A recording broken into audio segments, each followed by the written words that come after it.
अस्सलाम वालेकुम friends. Story start करने से पहले please subscribe my channel, like my videos and comment section में जाके अपनी राय से ज़रूर आगाह कीजिएगा। हम इतनी मेहनत कर रहे हैं, please subscribe my channel. Subscribe करने का कोई फ़ीस नहीं है, ये फ्री है, एकदम फ्री। अब हम चलते अपनी स्टोरी की जानिब। सितंबर पार्ट नंबर 8।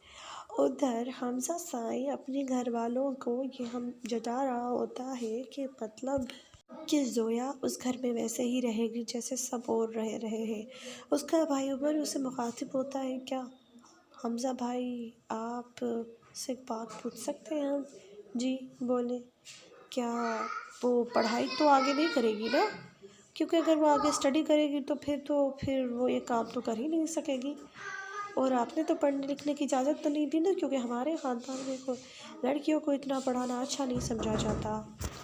हमजा साई ये सोच रहे होते हैं कि अगर सच बताऊंगा तो पता नहीं ये कैसे बिहेव करेंगे, इसलिए वो अपनी फैमिली वालों को कहता है कि नहीं मैंने उसे कोई भी इजाज़त नहीं दी। उसकी अम्मा बोलती हैं, हाँ बेटा, हमारे यहाँ लड़कियों का इतना ज़्यादा शादी के बाद पढ़ना अच्छा नहीं समझा जाता। शादी हो गई बस घर संभालो, बच्चे संभालो, आगे फिर वो पढ़े, वो कुछ बने। हमारे तो ऐसी ही ज़िंदगी जी थी, हमारा तो 9th का पर्चा था। आपसे अब्बा से शादी हो रही थी आपके अब्बा से, तो फिर हमने अपना पर्चा नहीं दिया। हमारी फैमिली वालों ने तो ऐसे ही किया था। हमजा खामोश हो जाता है। अम्मा साई पहले खाना तो दीजिए हमें, फिर जो बातें सुनानी है बतानी है बता दीजिएगा। उधर जोया जब घर पहुंचती है उसकी बहन उससे पूछती है, क्या हुआ, इतनी देर से क्यों आना हुआ तेरा? तबीयत सही है तेरी? हाँ तबीयत सही है।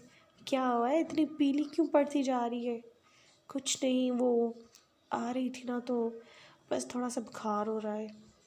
अच्छा, अभी भी तेरे 4 पर्चे बाकी हैं, इम्तिहानात के बाद ना तो आराम से फिर रेस्ट कर लेना।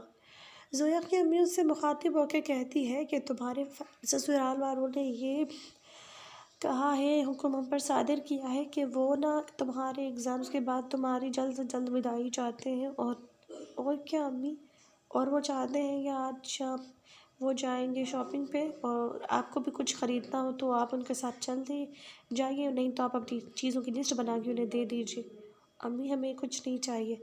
बेटा ऐसे तो नहीं चल सकता ना, अब इतने बड़े घर में तुम जा रही हो, उनके हिसाब से ही तो हमें चलना होगा ना। अम्मा साई, इसकी किस्मत कितनी अच्छी है ना, अब तो इसे कोई कुछ नहीं कहेगा। नहीं बेटा साई, वहाँ पे सारी घर की औरतें ही काम करती हैं खाना वाना बनाने का। अब जैसे ही खाने की बात सुनती है ज़ोया, तो उसके सर पे बिजली ही गिर जाती है। क्या अम्मी, खाना खुद बनाना पड़ेगा? हाँ बेटा जी, उनके बहुत सारे मुलाजिम हैं लेकिन फिर भी खाना खुद ही बनाना पड़ेगा। उनके घर में कब कब खाना खुद नहीं बनाना पड़ेगा? कब कब, जब तुम्हारी शादी हुई है, शादी को भी 1 महीना हुआ है, तब तक तो तुम्हें खाना बनाने की कोई ज़रूरत नहीं। लेकिन तुम्हारी शादी को जब 1 साल पूरा हो जाएगा मुकम्मल, तो फिर तुम्हें घर के काम करने ही पड़ेंगे। जैसे कि सिर्फ तुम्हें खाना बनाना होगा, और भी जो काम होते हैं वो तुम्हें करने पड़ेंगे। ज़ोया सोचती है कि मैंने तो ये कभी भी नहीं सोचा था एग्ज़ाम्स के बाद आराम करूँगी। अब वो आराम भी नसीब नहीं होगा, पता नहीं क्या। क्या हो बेटा, तुम्हें कुछ अजीब साउंड हो रहा है क्या? नहीं अम्मा साई, कुछ नहीं हो रहा। तो अपनी किताब रख के आओ, कपड़े तब्दील करो और किचन में मेरी खाना बनाने में मदद करो।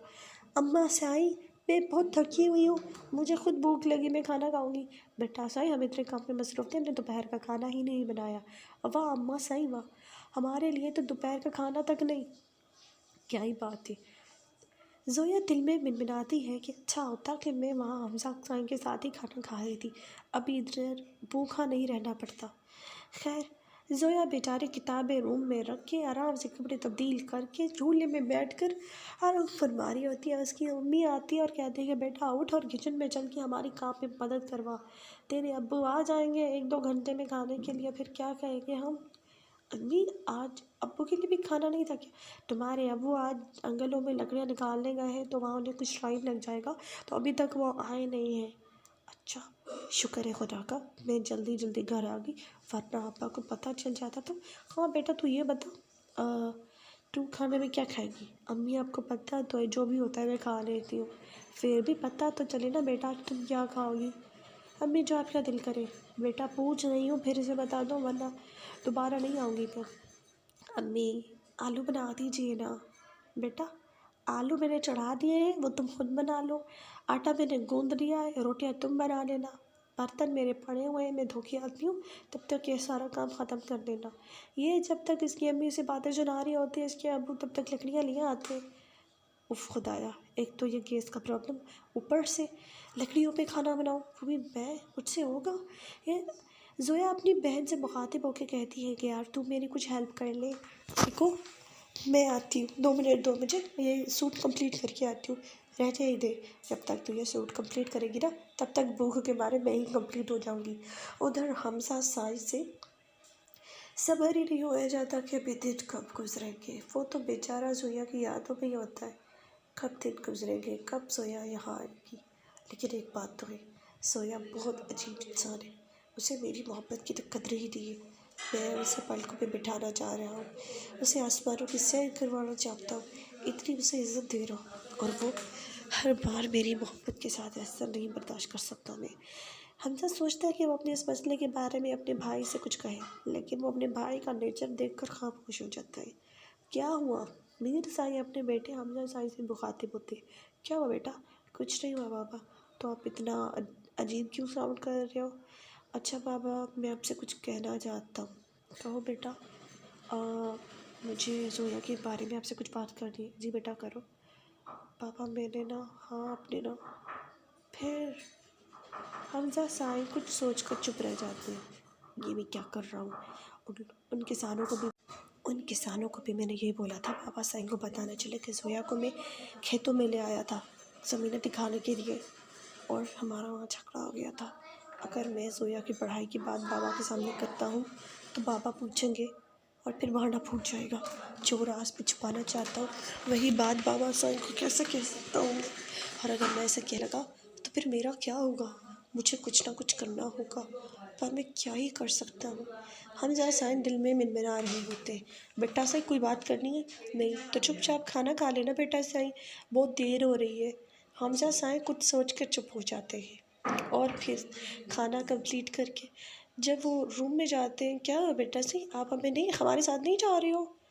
नहीं अम्मी, थका हुआ हूँ, थोड़ा आराम कर लो 1 आधा घंटा, तब तक आप नमाज भी पढ़ लो, फिर निकलते हैं।